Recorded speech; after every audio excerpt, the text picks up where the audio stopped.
we do have some things to talk about. Thanks so much. As you can see, I'm still in preparation mode and kind of still going along with it because it's such a topic that kind of grabbed my attention as I was scrolling through the news feeds yesterday. And I just wanted to share with you. I want to thank everybody on Instagram and Facebook who reached out to say happy birthday. Thank you so much. I appreciate that. That really was truly heartfelt and truly, truly, truly something to talk about. And I wanted to just talk about how we have evolved. I mean, 2019 is over. Let's just say that, right? 2019 is almost done. So I know most of you are doing your vision boards for 2020. People still do vision boards, right? Because people say it helps them to focus. I think it's the focusing that is getting people to focus, right? I'm not, you can tell I'm not a vision board fan. I'm one of those people who use folders, binders, right? So I use project binders. So everything I'm working on at the time is in a binder, right? So I feel very disorganized when I don't have my stuff written out. So I feel very, so I'm still one of those people who still use a planner, right? And I'm still one of those people who write stuff down. You know, in my planner, I write. If I have a meeting, I write the main points I want to score at the meeting and so on. So I hope we're all working on our plans for 2020 because we have a lot to do in 2020. There's going to be a lot of stuff that we might want to talk about. So I hope you are tuned in, right? And you are ready to join us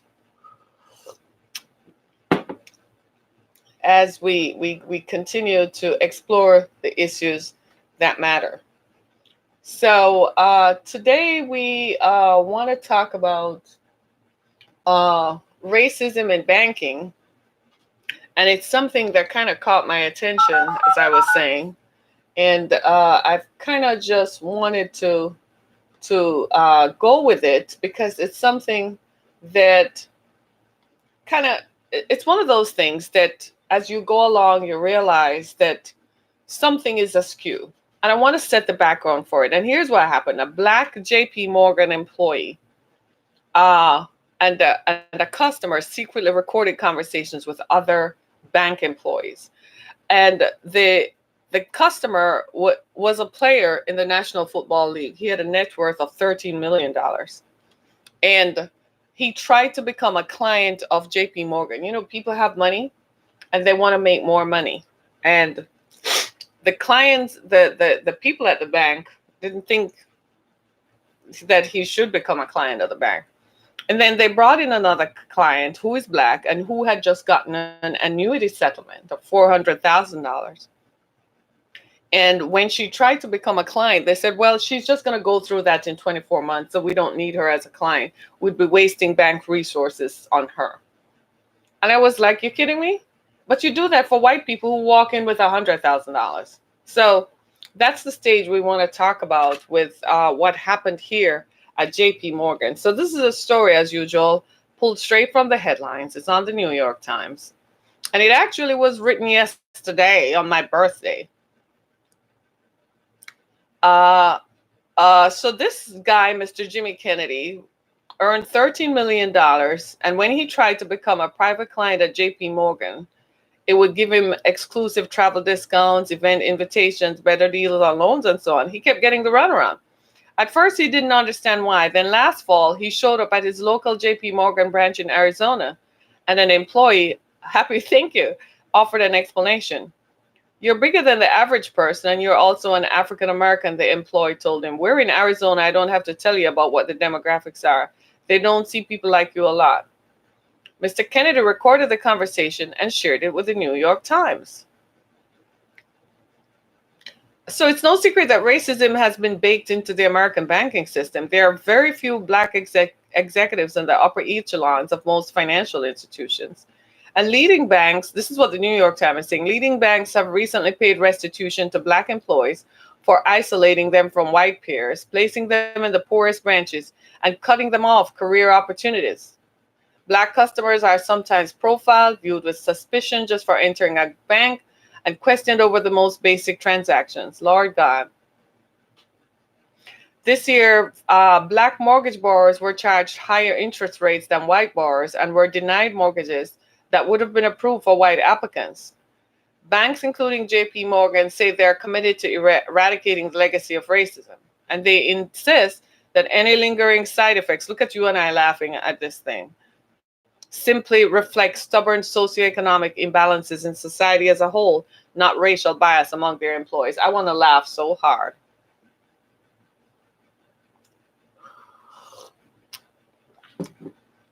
Mr. Kennedy was told he was too black. His financial advisor complained that he too was a victim of racial discrimination. What makes their cases extraordinary is that the two men say they faced discrimination. It is that they recorded their interactions with bank employees, preserving a record. Oh, God. Listen to this. Patricia Wexler, a JPMorgan spokeswoman, defended the bank's statement of Mr. Peters, saying that the bank hadn't been aware of all the audio recordings. So you're telling me that you're not aware of the audio recordings, but that the fact that they recorded their conversations and attested to the racism that the bank practiced. I'm getting there in a minute.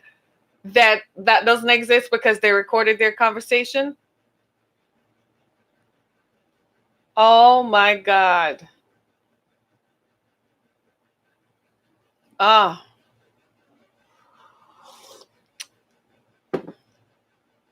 Oh my God. He sought a promotion to become a private client after working there for almost 10 years with the wealthier. The promotion never came. Instead, he was moved out of an office at the heart of the branch where he worked with others and was relegated to a windowless room in the back. That's not racism? In April of 2017, one of his bosses told Mr. Peters that another manager had accused him of taking customer files home at night. When Mr. Peters denied it and Mr. Venero accepted that he was telling the truth, Mr. Peters needed to be more cognizant of how his colleagues perceived him. You experienced something similar? Tell me about it. I want to hear. Mr. Peters was left with the impression that his managers who were right were predisposed to view him suspiciously. Could you prove it? No. What happened next was clear. Mr. Peters complained to Mr. Venero that another financial advisor was trying to steal a prospective client, a woman who had just received a $372,000 wrongful death settlement after her son died. She was black. Mr. Venero told Mr. Peters that there was no point in his intervening in the dispute because the woman was not a worthwhile client. You've got somebody who's coming from Section 8, never had a nickel to spend. Listen to this profiling. And now she's got $400,000. What do you think's going to happen with that money? It's gone. So Mr. Peters, the black employee of the bank, said, but that's why we get involved. You're not investing a dime for this lady, he said. He knew from experience that she would quickly burn through the money. It happens every single time. When Mr. Peters tried to argue, Mr. Venero interjected, this is not money she respects. She didn't earn it. When the New York Times tried to interview him, he declined to comment. Ms. Wexler, the bank spokeswoman, said that Mr. Venero was put on leave after inquiries from the Times and that he resigned last Thursday. Oh my God. Then Mr. Peters, the bank employee, was transferred to a less wealthy neighborhood. It's another example of managers mistreating him because he's black. So when he met Mr. Kennedy, he knew that he had played for the NFL. He joined the New York Giants and so on. Mr. Kennedy retired and moved to Phoenix. JPMorgan bankers had been, but he hadn't liked the financial advisors the bank had proposed. Then he met Mr. Peters. So Mr. Kennedy gradually moved $800,000 to the bank. This is the former NFL player, right? Mr. Peters and a colleague promised he would get private client status, which was reserved for accounts with more than $250,000.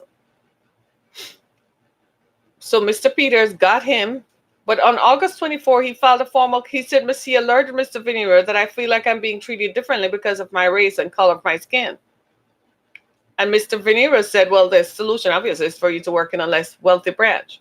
Less than 2 weeks later, JPMorgan agreed to pay $24 million to end a class action suit brought by other black employees who said the company had discriminated against them in some cases by isolating them from colleagues and dumping them in poorer branches. Oh my God. On October 5th, Mr. Venero took Mr. Peters to a meeting room and said he was being fired. Mr. Peters filed a discrimination claim with the Federal Equal Employment Opportunity Commission and the Civil Rights Division of the Arizona Attorney General's office, accusing JPMorgan, right? And they said they stand by their decision. Mr. Peters disputed the facts. He said that he had given credit to the correct employee. He said the bank was using a mundane internal dispute. Mr. Peters' termination left Mr. Kennedy in the lurch. A number of his transactions were frozen or not carried out. In one case, at $92,000, Mr. Kennedy's money was supposed to go into a new investment product, ended up in a holding account inaccessible to Mr. Kennedy. The bank, of course, says this was caused by administrative efforts. I don't do business with big banks. The biggest bank I do business with is PNC Bank. I do not like big banks because big banks do not like people of color. JPMorgan assigned him a new financial advisor. Mr. Kennedy thought he was inexperienced. He was black, and Mr. Kennedy felt that was the only reason they had been paired. So they're even trying to make it look worse. So Mr. Kennedy began recording their conversations so he could get feedback from other people about Mr. Belton's financial recommendations. Mr. Kennedy felt that he had been granted the private client status. When Mr. Kennedy learned that was not the case, he complained to Mr. Belton and Mr. Venero. Mr. Belton warned Mr. Kennedy not to talk to Mr. Venero again. In 2 secretly recorded conversations, he asked Mr. Kennedy to think about the impression he left on people at the bank. He pointed out Mr. Kennedy was a big black man in Arizona, and he said that Mr. Venero had been afraid to tell Mr. Kennedy that his application had to become a private client had been deleted when Mr. Peters was fired.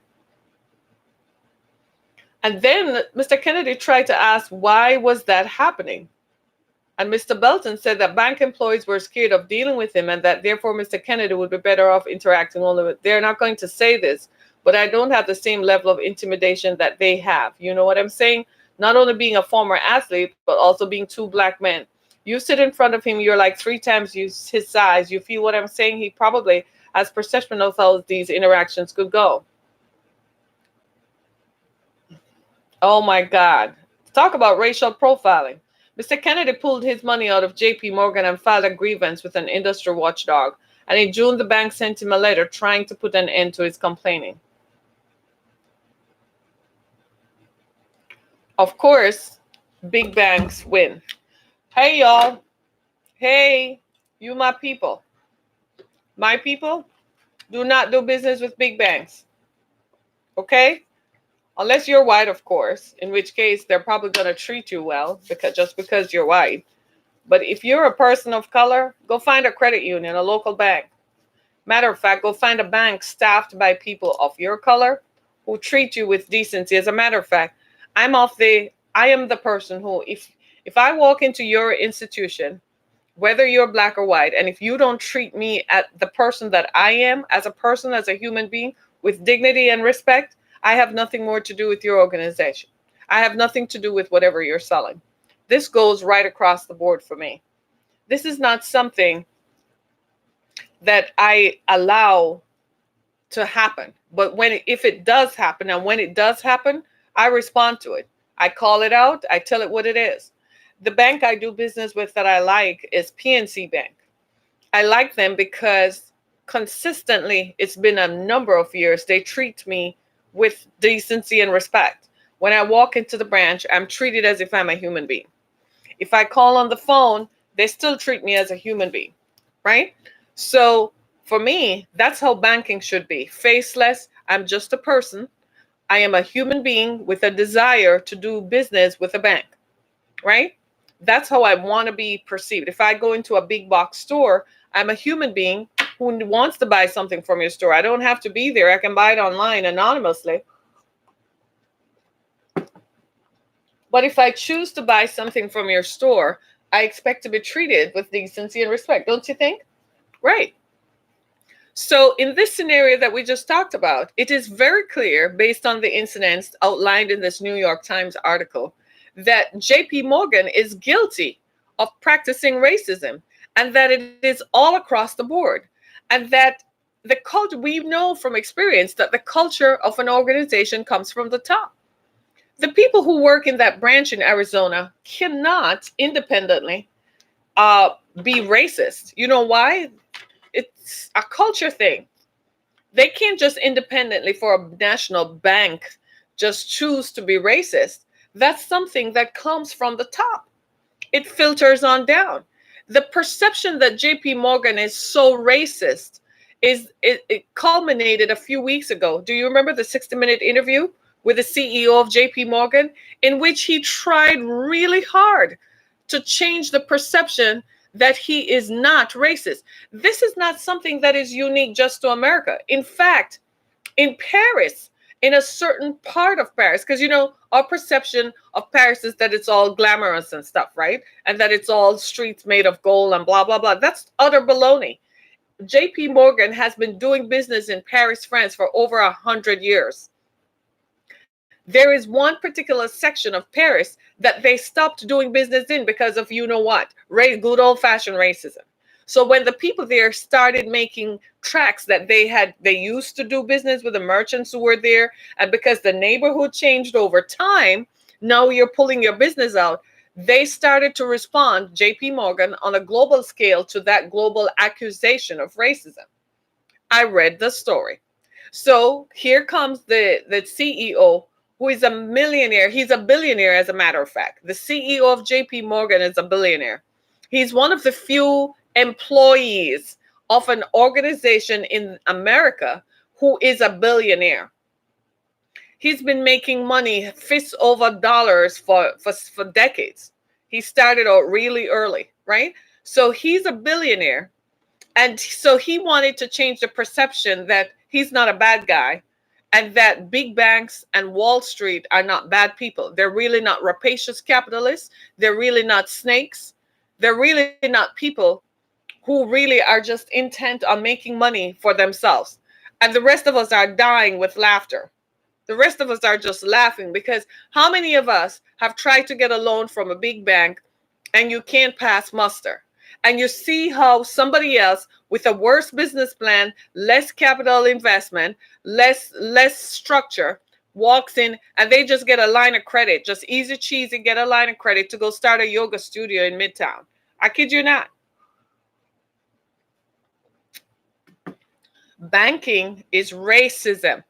There is a perception that people, and this is why white people rob banks and get away with it all the time, because they're looking for the black person to walk in who is the bank robber, and the white guy walks in, puts on blackface, dresses like a black person, put on blackface makeup, and get away with it all the time, because the perception is that black people walk into a bank and don't have any money and do not know what they're doing and cannot get it together. It's racism.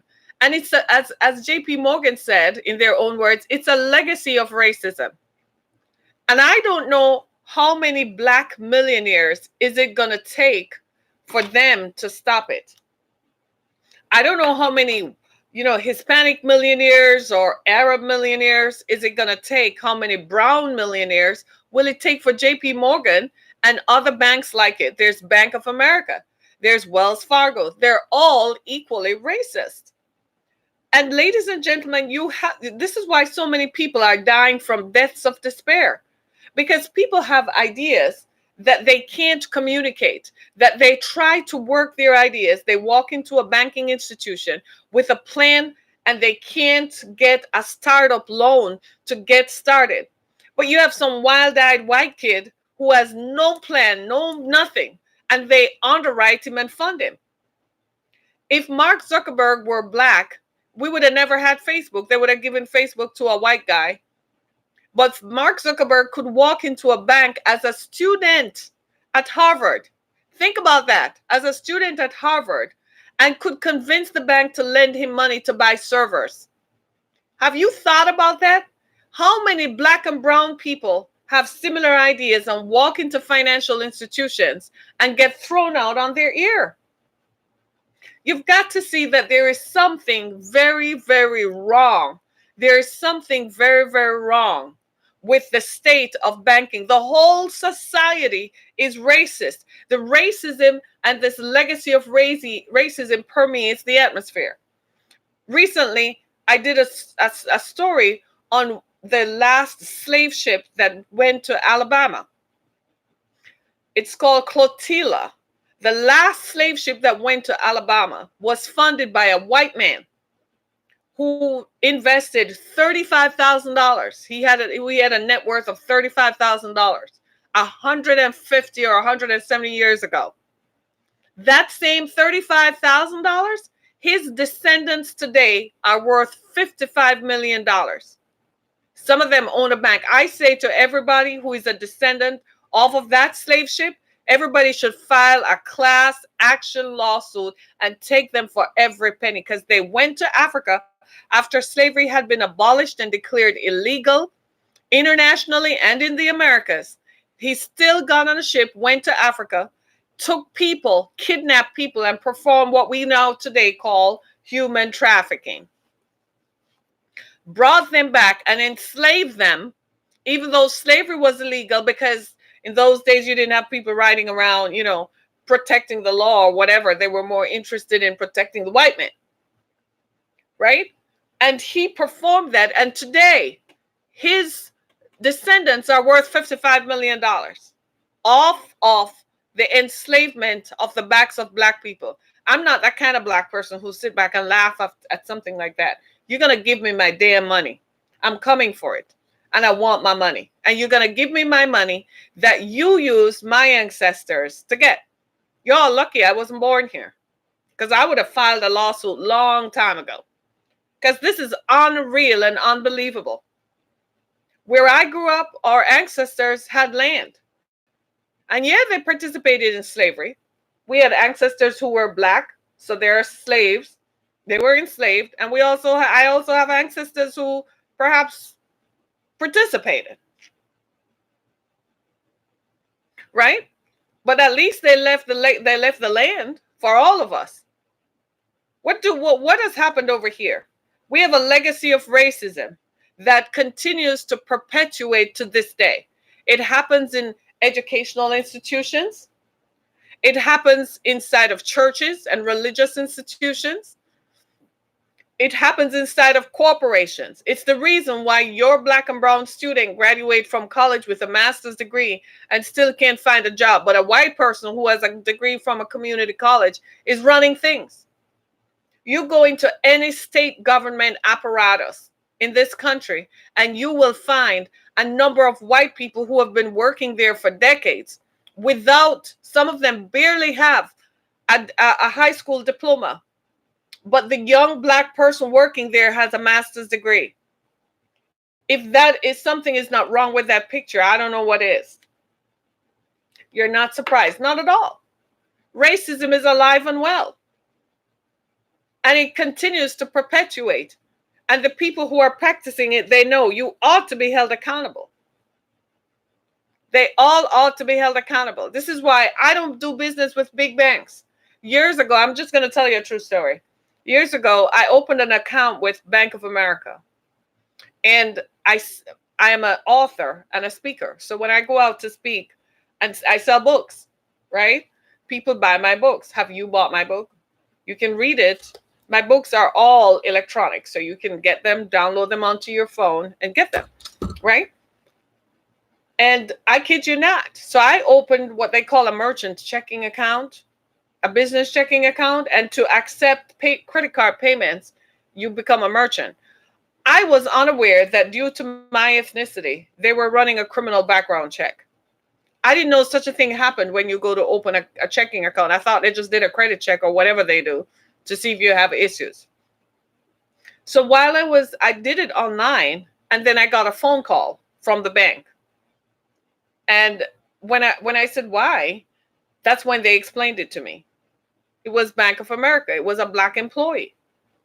He said, and he explained to me, he said, we run you through the system because of because he didn't say because of racism. He said, we check criminal background of people. And I said, why would you need to do that?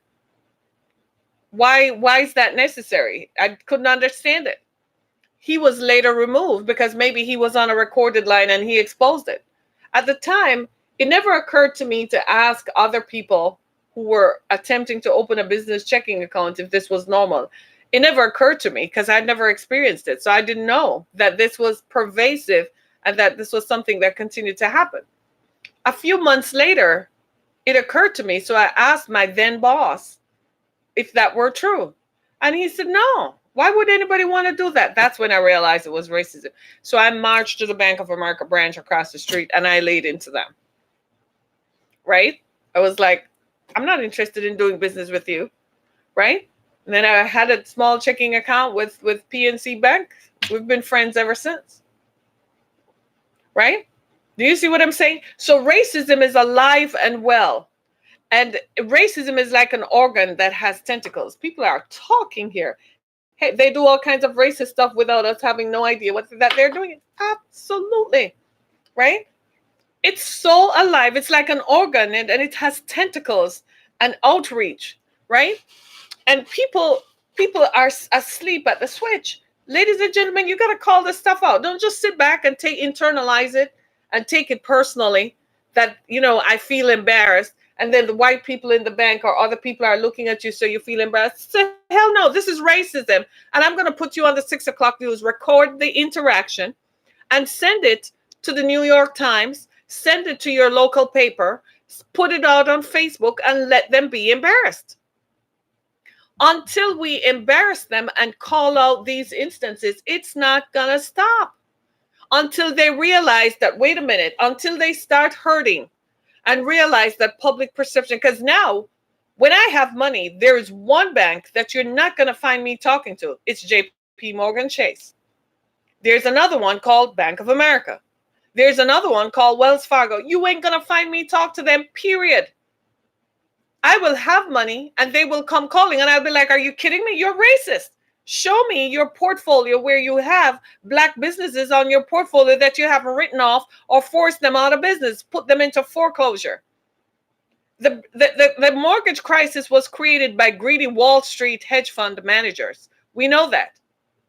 But it was also perpetuated by big banks who saw an opportunity to make a lot of money. The opportunity they saw was to collect the money up front, then sell the loan off to another subprime lender, while at the same time their money is insured. So they were making money 3 ways to Sunday. They didn't lose anything. And then on top of that, Barack Obama bailed them out. On top of that, Barack Obama bailed out Wall Street. As if it weren't enough. Meanwhile, you and I on Main Street, we're struggling. But they bailed out the big banks under the pretense that the big banks can't fail. If they fail, the economy fail. No! Ladies and gentlemen, this is how banking works. When the bank feels like it's going to run out of money, when the economies feel like they're going to run out of money, you know what they do? They go into a room and they print more money. It's paper. So they print more money. Put the $100 bill and Ben Franklin's face on it, put a serial number on the paper they just printed, and distribute it to the bank. The bank now no longer has a shortage of money. This is why we never run out of money. They got the money, they got the paper, they print it on. Hello? It's like Monopoly. You ever played Monopoly? Have you ever played a game of Monopoly? If you're running out of money, what do? Don't you just take some more paper over there and call it money? Right? And the ink, dude, you got it.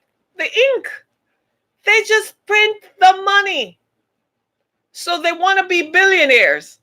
Because their ego says, I gotta be a billionaire. They print the money, y'all. This is why when I walk into a bank and I need something done and the bank employee is acting like, I'm like, time out for you. Because you are defending on your little $15 an hour paycheck, or you probably, if you're the branch manager, barely making $65,000 a year. And you worried about these people who have access to the printer of the money? All they do, it's all the secrets that if the former presidents would talk, but they won't because they get paid not to talk. They print the money, y'all. That's all. They don't run out of money. If they look in their coffers and there is not enough, so you and I go to the bank. You deposit 15 million, I deposit 15 million. Somebody else puts all their money in. So the bank uses up all that money to lend it out in credit card or whatever, right? Okay.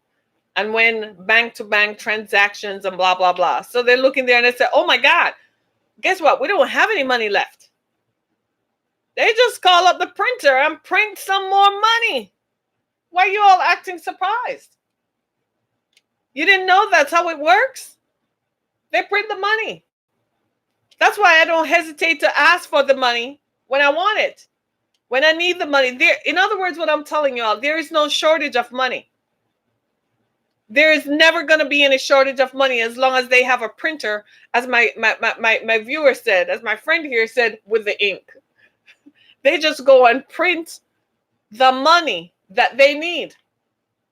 And they distribute it only among themselves. There's a show on Netflix you all need to watch. It's called Money Heist. Have you all watched it? After printing it, they credit their own accounts. Yeah, all of a sudden the money is there. The money is suddenly there. So this bank, so JPMorgan looks at its cash flow, and it says, "Wow, it looks like we have a shortfall of 500 billion in cash. We don't have enough cash to meet that need, and so is going to need so and so and so and so." They go and they print it, and the money is suddenly available. There's a show called Money Heist on Netflix. Y'all need to watch it. It's set in Spain. And they made literally what they're doing is sort of making a satire, a parody, if you will, of their money system in Spain. And in one of the episodes, they role played the scenario of how when the banks in Europe were saying they didn't have any money. And then they went and printed all the euro dollars from the Bank of Spain and gave it to 20 people. And told the rest of the country that money was short. But the 20 people got their money. They just printed the money and gave it to themselves. That's exactly how it works. So all of a sudden, if you are a small business owner and you need money to run your business, that person, one of the 20, has a loan company that you have to go apply to for a loan to get the money. But you're paying them back. But they printed the money and distributed it amongst themselves. I keep telling you all, the power is not who you see. It's the power behind the throne that you need to think about and worry about. Right? You need to think about that. So in this scenario, when black people, especially black people in particular, accuse an organization of being racist, the rest of us, we all sit back and say, well, let me look at the facts. There's usually some teeth to it, because in this case, how does printing affect the value of the currency? They don't give a care about the value of the currency. They manipulate the interest rates and the fluctuation and the available money. It used to be they do that only in smaller economies. So if they want to control a country through the World Bank or the IMF, right? So poorer countries, right? Who have loans, they want something, they don't have a big enough economy, right? Except if they have oil, then they control their economy, right? As you see with the Arab nations, they have oil. So they control the world, they control their economy. But in poorer countries, the money is distributed through the World Bank and the IMF in the form of loans. So a poor country comes in, oh master, I need money to help me care for the sick in my country. It's all right, go apply for a loan, but here's what you're gonna do. So if that poor country says, well, I'm not getting the loan from the IMF or the World Bank at an interest rate that I can afford to pay it back, that poor country might say they're going to print the money. But if they print the money, they devalue the value of the money, because all of a sudden the money doesn't have any backing. Here in the United States, the money used to be backed by gold. Then Nixon, that thief, Nixon took away the backing. So now the dollar is just backed by the dollar. It's not backed by gold anymore. That's why it's not so strong. But it suits American businesses because a strong dollar makes their products more expensive to import, right? I kind of just gave you a lesson in economics there, right? So, but here, when the banks want money, they print it. But since they control the interest rates, they don't have to put a value on it. They just print it and it becomes available to them. Then they sell it to you and I in the form of loans on our credit cards and lines of credit and so on. And we pay for it, but they don't. So let's say there are 20 people in the country who own all the money, the top 1%, right? Let's say they own all the money. And by the top 1%, you're talking about the 0.11 of the 1%, right? The people who are the billionaires. Let's say they own all the money, right? They get together and they say, well, we got to give some money to so-and-so because they need to buy my product so I can make more money. Well, what kind of interest rate do you want to charge? Well, I want a return on my investment. This is how they talk. They're playing with people's lives. And they just sit down. Has the game changed? We exchanged one set of kings for another. We thought that if we got rid of feudalism and inherited legacies, and we overthrew that system, that it would give us some autonomy over control of our destinies. We just exchanged one evil for another. We gave up kings and queens, and now we created kings and queens. Because now there's still only a group of people who control the money. There's still feudal warlords and landlords. They control all the money. So they get together and determine what kind of interest rate is the money going to be available to them. So the money gets printed and lands in their bank accounts in whatever businesses that they own. You see where I'm coming from? So let's say Elon Musk needs some money. He goes to the bank and the bank says, well, I have Jeff Bezos' money sitting over here. Let me find out how much interest rate he's going to charge. That's how they work it. You don't believe me? Try see if you can get a banker to talk. That's how you're going to know. They're not going to tell you the truth. And if you tell them what you heard from me, they're going to go look me up. And so let me see what else she has to say, if something needs to be done about her. That's how the system works. Cheers. You remember Adam Smith? The guy who wrote economics? You know of Adam Smith, the economist, one of the first economists? Okay. Well, he's one of the first white economists. They had economists in India and China and Africa long before these white men were discovered. But anyway, they wrote the history that we read. So they're the winners. So Adam Smith's idea was that if you do print the money and devalue it, it would, it would create some kind of value system and so on. That's really something that has been proven over time. These brothers here, they control the money, dude.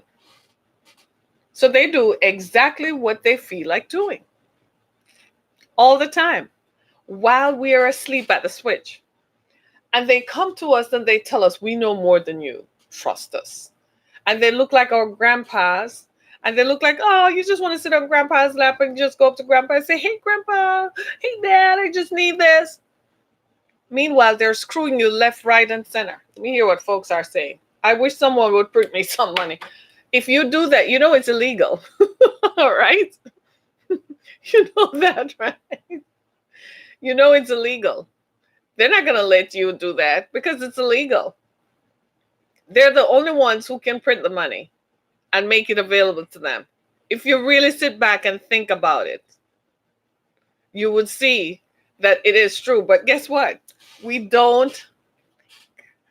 We sit back and we allow other people to dictate what we should think. And we say, okay, it's okay. As long as it's him, it's okay. No, it's not. No, it's not. A guy a black man worth $13 million walked into an Arizona branch of a JPMorgan bank and could not get coveted client status, though he was worth $13 million. To become a coveted client of JPMorgan, you need to have a cash value of $250,000. This man had a cash value of $13 million. He easily distributed $400,000 amongst his accounts. and they would not give it to him. Why? Because he's black. They gave him inexperienced financial advisors who made him lose money. But the little white person who walk in with their little 250,000, they suddenly become overnight millionaires. No, he didn't play for the 49ers. He played for the Giants. His name is Kennedy. I'm going to post the link to the article so you can read it for yourselves. I love when you guys read it, because then you see that I'm not just... How many of you have a subscription to the New York Times or the Washington Post? You need to. It keeps you informed. You need independent reporting that is not colored, that's not colorblind, that is colorblind, but simply report on the facts. You need to read it. You don't need to just sit back and watch Fox News where somebody pays people off to say something. You need to read something that is not colorblind, that is colorblind, that just reports on the facts. Because if you hadn't heard this, you would never believe that such a thing would happen, because you would think that the qualifier, even for an ordinary white person, the qualifier has to be that you have money. No, the qualifier is still the color of your skin. And it is shameful. In this day and age, to think that big banks still practice racism is totally unbelievably shameful. It's shameful. And I think everyone needs to be aware of it.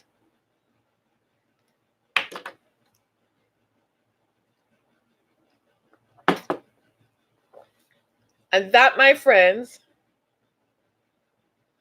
is the reason why we talk about the issues that matter. So we talked about people are still, and the bias training companies do doesn't work.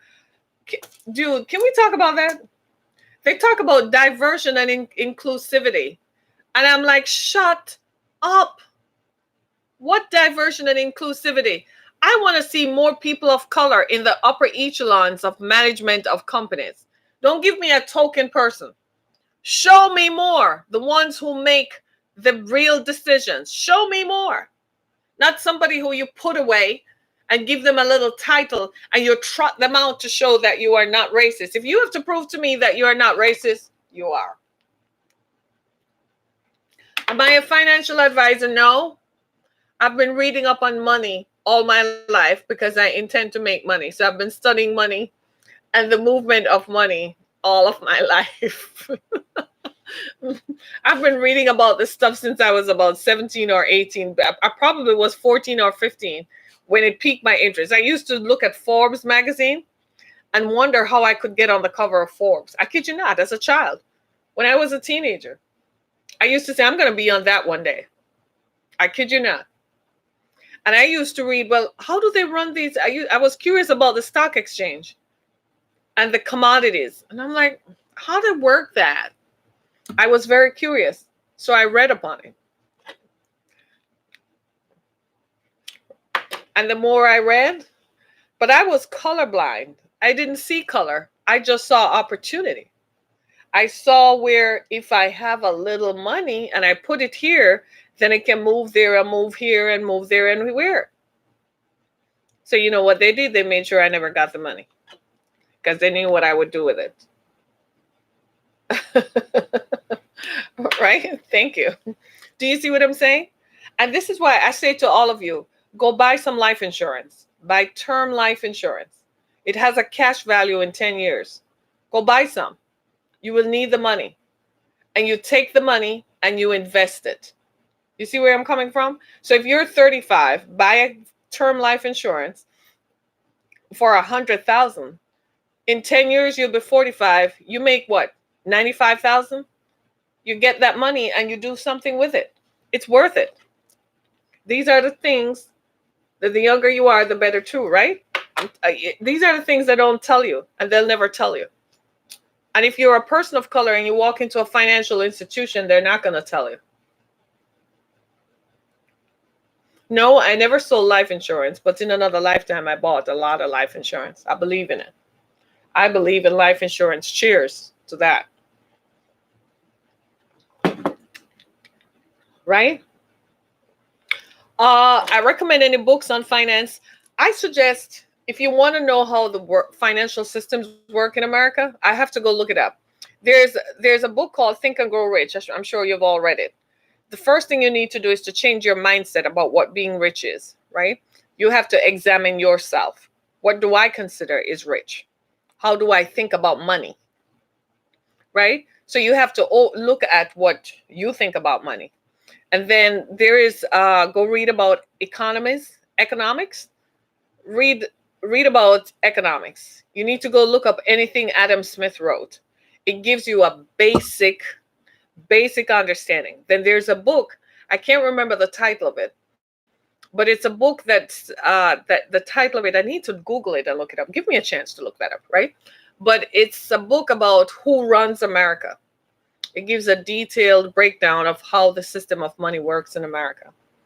It was one of the best books I've ever written. It was handed to me as a fluke, and I loaned it to someone and they never gave it back to me. And I read this book when I was in high school, right? It tells you how the Federal Reserve System works. The Federal Reserve System is a fluke. It doesn't mean it's owned by the federal government. It's a group of people with last names like Carnegie and Rockefeller. Big boys like Bill Gates and so on have earned their way into it, right? But it's a book. The Federal Reserve is not monitored by the feds. It's not owned by the federal government. They created that name to fool you and I. It's run by the people with last names like Carnegie and Rockefeller. They determine the interest rates because interest rates determine how much money they make on goods and services. What powers the economy? You got to figure that out. If you're going to invest in anything, you need to look at where's the world going today? Technology is the answer. Invest in those things. Paper. We still need toilet paper, right? And we've got to eat. And we need energy, right? I don't know if your bank advisor will tell you that. You can't do nothing without money. Nope. Powermonics. Ooh, a good investment is 3 tons of cannabis. Right? Yes, I'm from Jamaica. Carnegie was from Dumfire in Scotland. Yep. Right? So think about it, right? And that's where your money goes. I'm from Montego Bay, Jamaica, so you can tell. Right? That's where your money goes. You have to, ladies and gentlemen, you have to change your mindset about money. What I have found is that we don't think about money the same way that a rich person does. We tend to think the only money that we have comes in the form of a paycheck. And we tend to think that that's all the money there is. No, there is no shortage of money. I just proved it to you. They print the money. So there is no shortage of money, is there? No. So why should you think that there is a shortage of money? Change the way that you think about it. Money is energy. Money is a spirit. It's a source. Think about it. You see all these kids on the streets who sell drugs? Do you know why they're shutting them down? Because that's money they're making. They're performing an economy. They're practicing supply chain. It's demand and supply. The problem is the big boys ain't getting the money. So they got to shut it down. If the big boys are making money off the kids on the street selling drugs, it's a viable trade. Do you see where I'm coming from? That's why there was a war on drugs. The war on drugs was not because it was bad for people. It's because the big boys weren't making the money. Them folks from down south in Mexico were sending the money here, sending the drugs here, and they were making the money, and the money was going south. They were like, whoa, hold up. That's not how this works. That's not how any of this works. The money's supposed to be here. How come I'm not making any money off it? Do you see what I'm saying? And this is why I say to people who, when you look at drug dealers and so on, I'm like, why you waste your time? You understand supply. You understand demand and supply. Go put it to something that you can make money from. Because doing drugs, applying in drugs is going to land you in jail. But if you employ the same entrepreneurship, right? it is going to take you somewhere, right?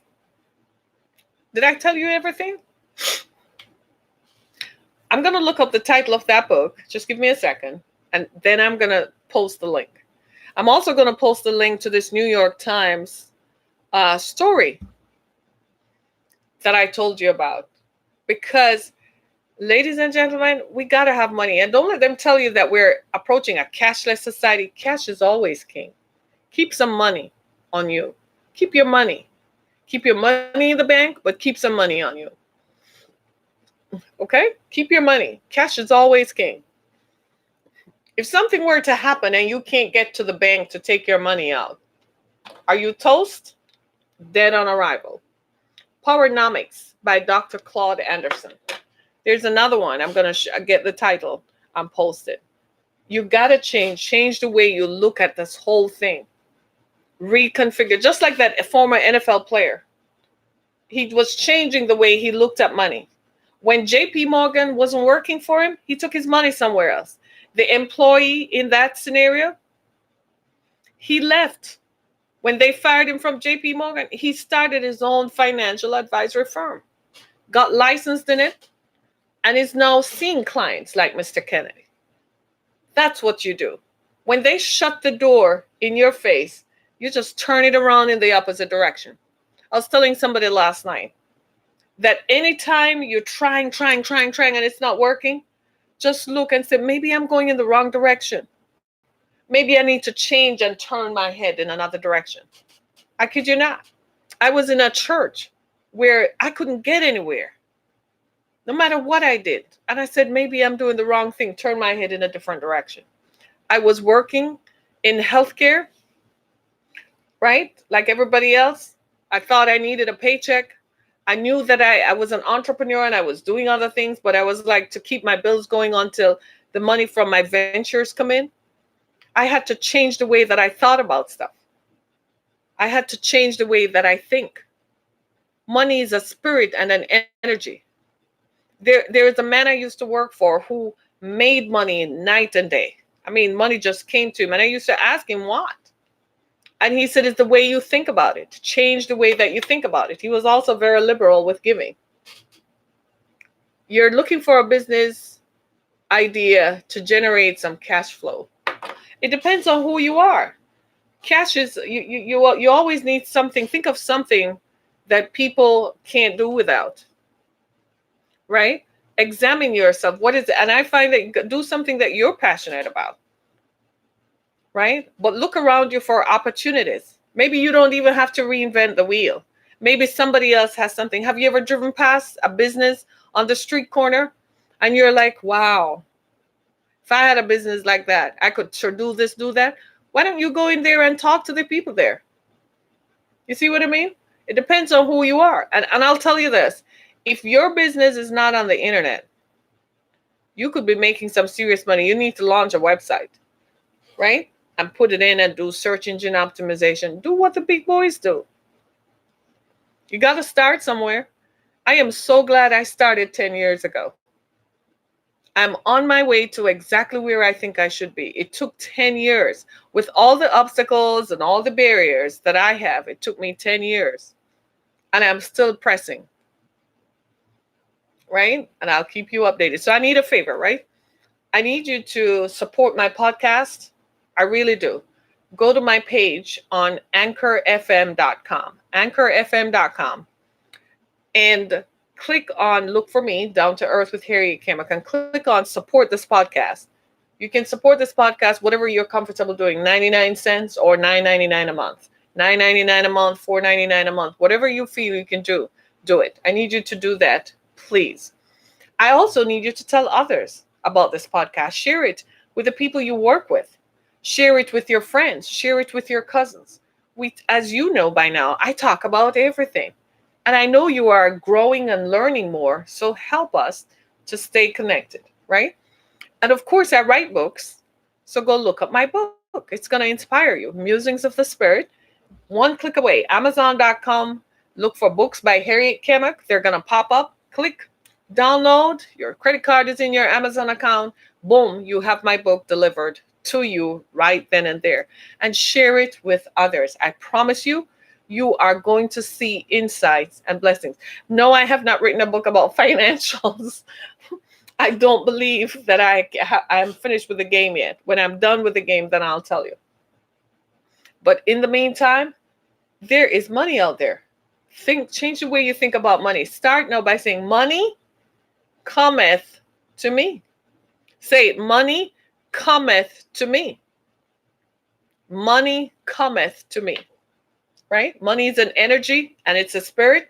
You keep calling it, money cometh to me, from the east, the west, the north, and the south. Money cometh to me, you'll get it in no time. Right? I'm going to pray with you that pray for you that you find the idea that works for you, that you can invest in, right? And it's lucrative and it makes money for you, so that and think about it, do some research around it. And if it hits your gut, if it resonates in here and hits you, that's the winner, right? Right? Thank you so much, everybody. I so appreciate you. You guys helped make my day. Thank you so much, but I gotta go. Thank you so much for being a part of my show today. I really appreciate it. Thanks so much for your support. Remember to go to my page on Anchor FM and become a subscriber to this broadcast. It helps us. It helps us, right? It helps us. It helps to keep us on the air. Thank you so much, because as you can see, we don't have advertisers, so we're not sponsored, right? So we got to keep the money so we can keep the lights on and we can keep doing the research. I got people. I got needs, right? Thank you, everybody. Thank you so much. I'll see you tomorrow, right? Tomorrow, Fearless Friday. All right, be blessed. And this is Harriet Kimmick saying, thanks for being a part of Down to Earth. And remember to always be down to earth. Be blessed, everybody. Hey.